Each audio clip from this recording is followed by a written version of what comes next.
Alléluia. Amen. Devenir un serviteur utile aux yeux de Dieu. Donc personne ne peut dire que moi, le Seigneur m'a appelé, mais moi il ne m'a pas fait ça, et ceci, c'est non. Le Seigneur nous a appelés tous.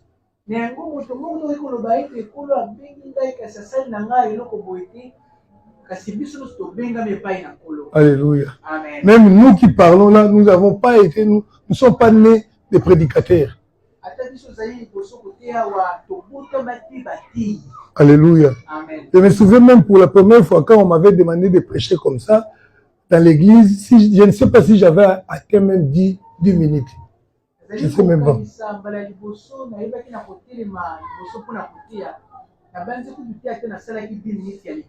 Alléluia. Amen. Et aujourd'hui, c'est le Seigneur qui m'a formé. Ce n'est pas dans une école théologique. C'est lui-même qui m'a formé. Alléluia. Amen. Mais pourquoi certains serviteurs demeurent inutiles alors que d'autres sont utiles? Ils percent, ils vont même plus loin avec le Seigneur.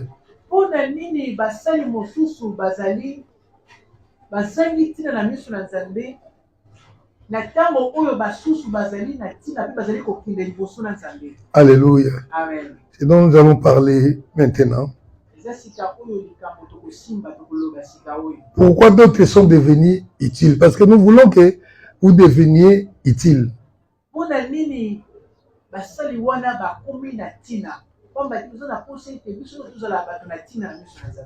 Amen. Amen. Premièrement, c'est que le Seigneur avait promis à Pierre et André. Il a dit, suivez-moi et je vous ferai pécheurs d'hommes. C'est la formation. C'est moi qui vous formerai.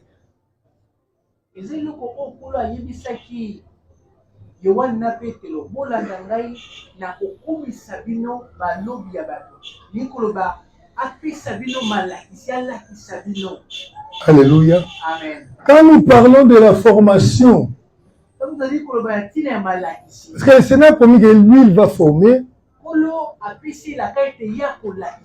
Beaucoup de personnes s'imaginent la formation à leur manière.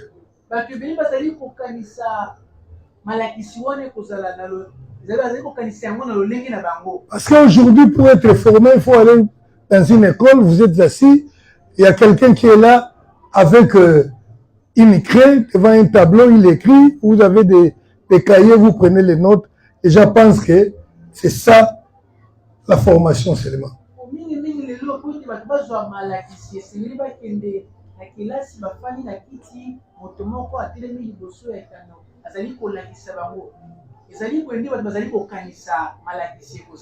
Alléluia. C'est pourquoi certaines personnes pensent, même si vous leur dites, ils pensent qu'il faut aller chercher une école biblique, aller suivre une formation. C'est pas ça.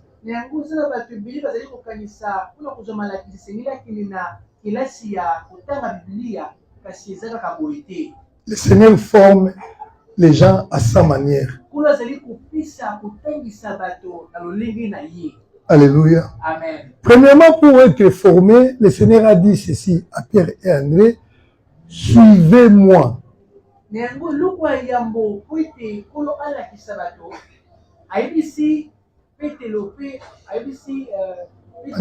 André. Bolandangai. Alléluia. Amen. La première condition pour recevoir la formation de Dieu, c'est de suivre d'abord le Seigneur.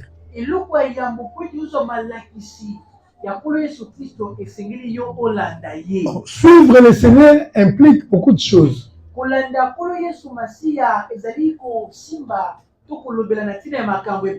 Alléluia. Amen. Il ne faut pas le prendre tout simplement à la lettre. Seigneur, je vais te suivre. Non. Ça implique certaines choses à faire.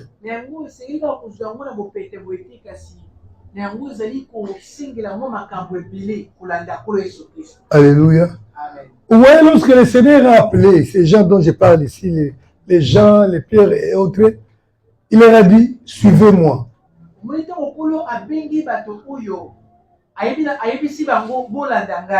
Alléluia. Amen. À propos des gens et André, elle lui a dit, ils l'ont suivi, ils ont quitté Jean-Baptiste, ils ont suivi le Seigneur jusque là où il habitait.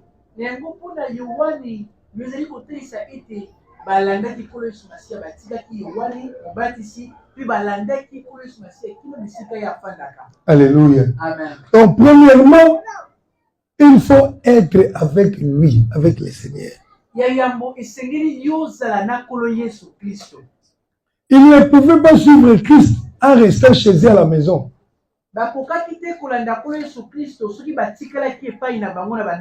Ils ont suivi jusque là où il résidait.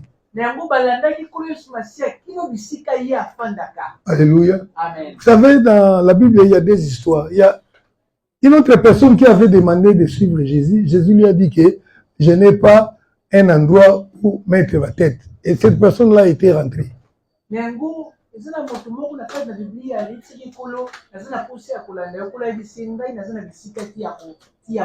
Mais avec Jean et André, la Bible dit, ils le suivirent et ils virent aussi là où il résidait.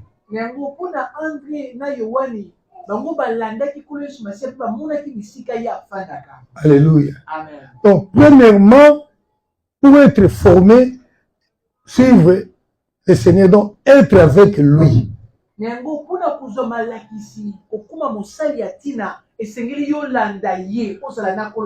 Alors, pratiquement aujourd'hui, nous allons dire, le premier élément, c'est ce que nous appelons la communion fraternelle.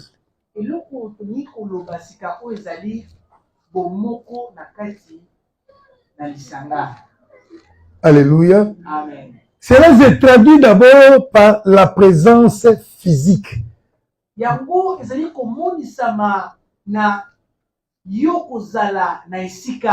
Aujourd'hui, nous servons le Seigneur dans l'église.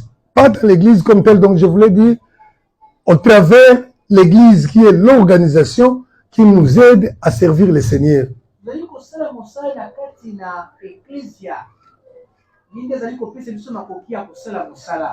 Alléluia. Amen. Et parfois, cette église locale a un lieu de rencontre.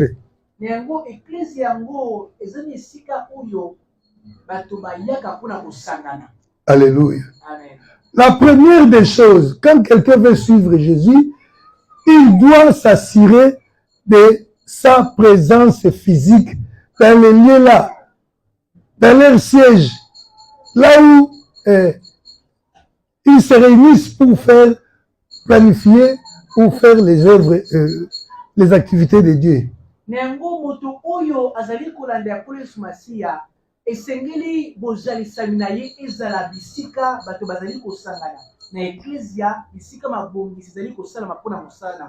Alléluia. Amen. Je lis Actes des Apôtres, chapitre 2, verset 42.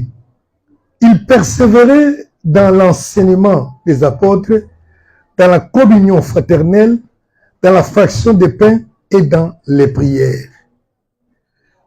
On nous montre déjà ici, au commencement de l'Église. Et s'il faut remonter un peu au verset 41, vous allez voir là où on dit que en ce jour-là, après la prédication de Pierre, il y eut au moins 3000 personnes qui s'étaient converties. Le nombre des frères, des chrétiens, s'augmentant d'environ 3000.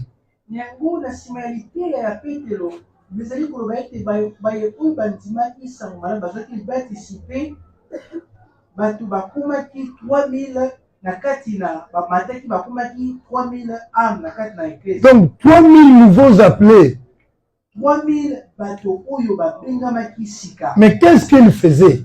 La Bible dit d'abord, ils persévéraient dans les enseignements des apôtres. Dans la communion fraternelle. Dans la fraction des pains. Et dans les prières.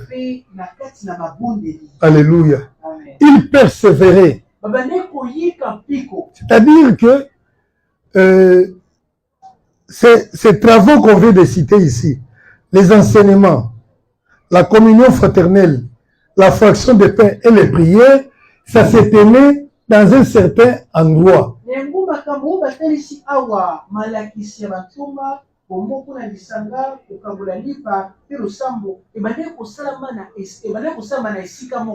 Il savait que nous devons aller là-bas où nous nous rencontrerons pour écouter les enseignements.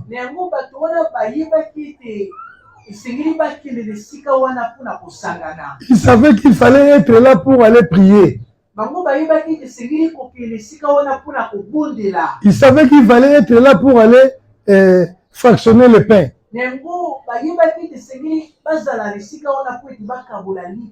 Et être là ensemble, c'est ce qui faisait la communion fraternelle. Alléluia. La première des choses, c'est ça. Comment tu peux être formé si tu ne vas pas dans les lieux de formation?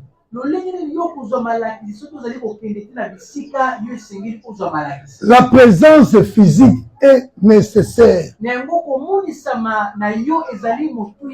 La présence dans toutes les activités de la communauté et l'Église est importante pour tout le monde. Alléluia. Il y a des serviteurs-là qui resteront inutiles devant Dieu parce qu'ils ne veulent pas être formés. Ils ne veulent pas être ensemble avec le frère. Alléluia. Amen. Nous pouvons avoir peut-être à organiser une campagne. Nous disons par exemple demain, nous allons organiser une campagne dans la formule de la projection des films et puis nous allons prêcher.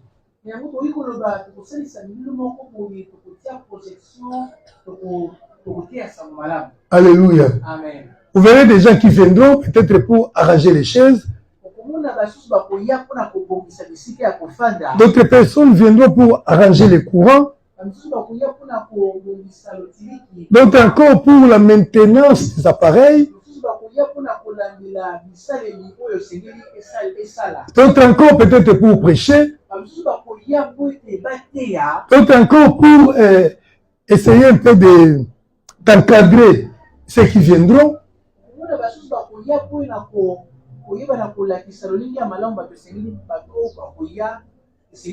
Il y a déjà plusieurs services là. Alléluia. Amen. Shalom. Shalom. Et il y a d'autres encore qui se diront, moi je vois que je n'ai rien à faire.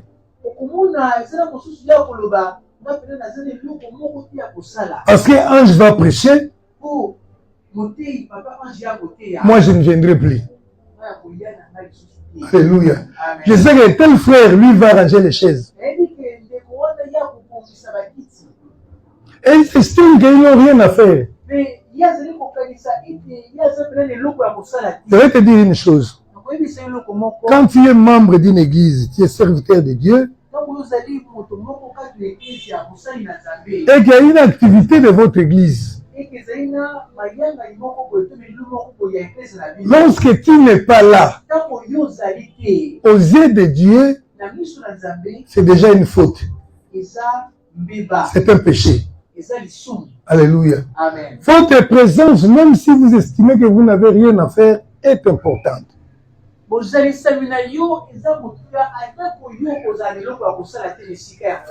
par exemple pourquoi? Parce que quand j'assiste par exemple à une organisation que d'autres personnes ont organisée,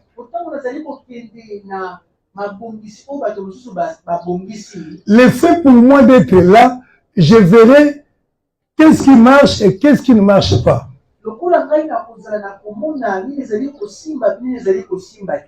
Et je saurai ce qu'on doit faire et ce qu'on ne doit pas faire. Et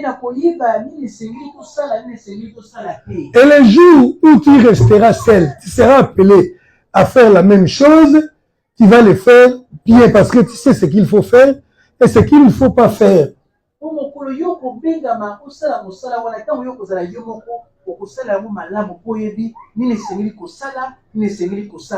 Alléluia. Amen. Par exemple, nous faisons ce genre d'activité. Quand nous les faisions,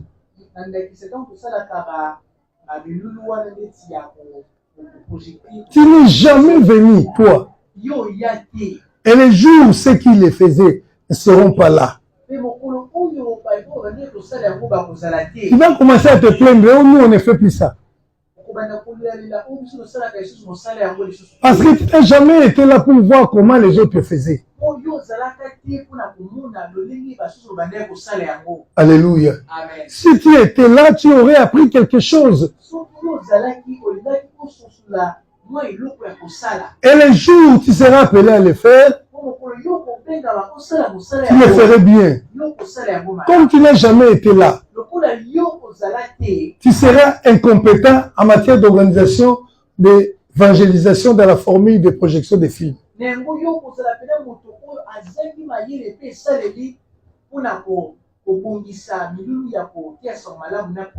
L'église organise une agapé.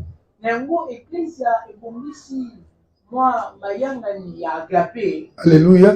Là où on va manger, toi tu dis que moi j'ai beaucoup d'argent, je mange bien chez moi. Qu'est-ce que j'irai faire là-bas? C'est juste pour partager un petit morceau et des chikwang là. Bon, de toutes les façons, même si je ne veux pas, c'est pas un problème. Tu pêches.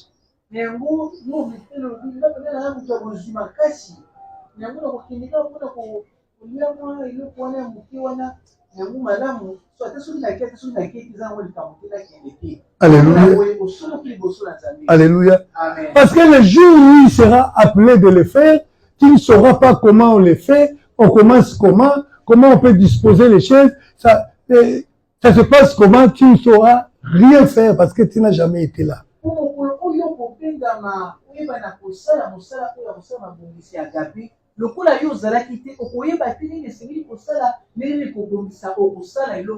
Voilà pourquoi les disciples étaient avec le Seigneur. Et le Seigneur disait parfois, bon, aujourd'hui on va à Galilée. Ils voyagent tous avec. Ah, je trouve que maintenant il faut que nous descendions là-bas à Béthanie. Tous avec lui. Il partait à Béthanie. Alléluia. C'est ça suivre Jésus. Aujourd'hui, nous montons à Jérusalem. Tous derrière lui. Et les hommes, et les femmes, donc les 12 et les autres là, tous étaient derrière lui.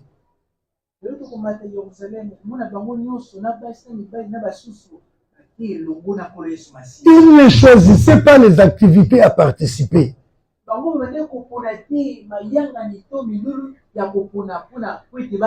Moi, cette prière, je ne participe pas. Quand est-ce que toi, tu vas conduire maintenant la prière? Quand tu ne participes pas à la prière d'ensemble avec les autres.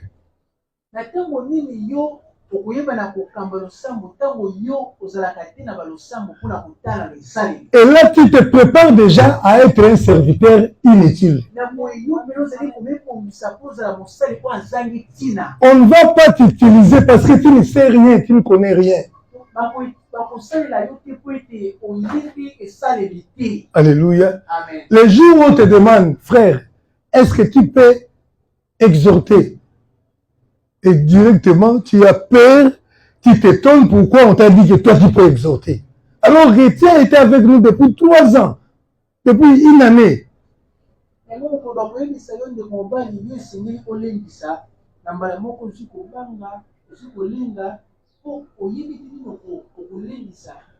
Et puis tu te dis calmement, moi je ne sais pas faire. Tu penses que tu as raison.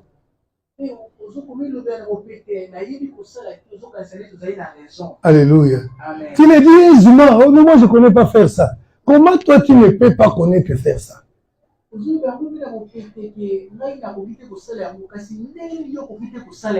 Alléluia. Amen. Dans l'apprentissage, avant tout c'est l'observation. Voir comment les autres font. Alléluia. Amen. Même dans le ministère, tout ce que nous faisons, ce n'est pas que nous l'avons appris dans une certaine école là. Nous voyons comment les autres font, nous voyons comment on a fait ensemble avec les autres et nous avons compris. Là où ils ont commis des erreurs, nous avons compris. Et si vous allez comme ça, ça ne va pas marcher. Et nous essayons de rectifier. C'est ça la formation. Le point capital, c'est d'être là, en présentiel.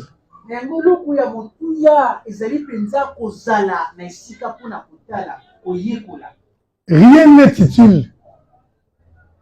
Rien n'est inutile plutôt. Dans les activités de l'Église. Alléluia. Amen.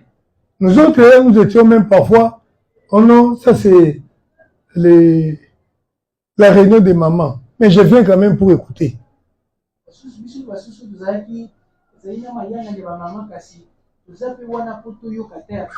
On peut avoir une réunion de jeunes ici. Toi, tu dis que moi, je ne peux pas venir à la réunion des jeunes parce que je suis papa. Avec une certaine orgueil, tu dis, tu vois que comme si je veux me rabaisser, moi je suis déjà papa, surtout quand on est marié, on estime qu'on a atteint un autre niveau.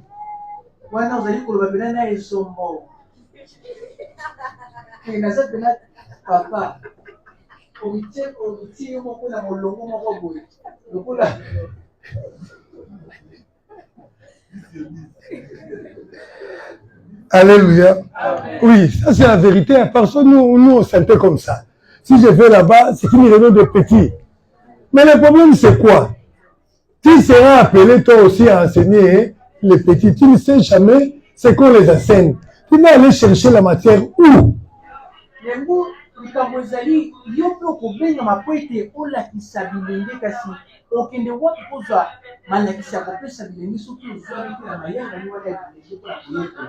Alléluia.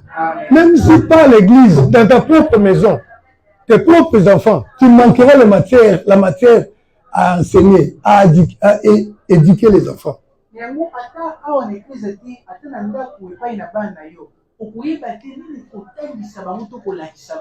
Alléluia. Amen. Donc, si nous voulons être utiles, il faut suivre Jésus. Il faut être avec lui. Alléluia. Amen. Donc, Mogo, Yeso Komisagi, Batata, on dirait, Yungnana. C'est comme ça que les jours Pierre lui demande, Seigneur, oh, c'est comme si je ne vois pas clair. Hein? Nous qui avons abandonné, moi, vous m'avez marié, j'ai abandonné ma femme. Nous avons abandonné nos maisons. Nous avons abandonné. Mais qu'est-ce que nous allons enfin gagner? Vous imaginez comment il vivait? Un marié qui arrive comme ça, oh non, aujourd'hui on va à Bibois. Il est parti. Alléluia. Amen. Et, okay. Donc, premièrement, c'est être ensemble. Parfois, ta présence va corriger certaines choses. Tu vas dire au pasteur, on ne fait pas ça comme ça. Alléluia. Amen. Parce que beaucoup de gens ignorent. Le pastorat là où on va étudier à l'école là, c'est pas le pastorat normal. L'homme est imprévisible. On va vous dire que si on te pose ça, tu dis ça. Mais ça ne passe pas toujours comme ça. Alors, même un fidèle va te dire, pasteur, il ne faut pas faire ça. Si tu es intelligent et humble, tu vas comprendre que peut-être dans ce domaine-là, un domaine séculier, on fait aussi ça. Donc, moi aussi, je peux le faire de cette façon-là. Donc, ta présence physique est importante. Tu peux donner conseil même aux dirigeants.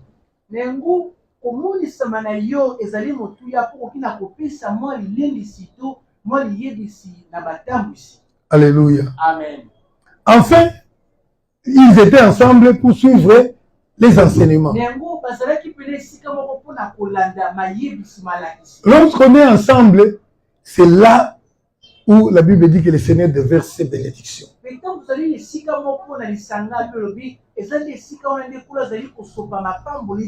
Lorsqu'on est ensemble, c'est pour écouter la parole de Dieu.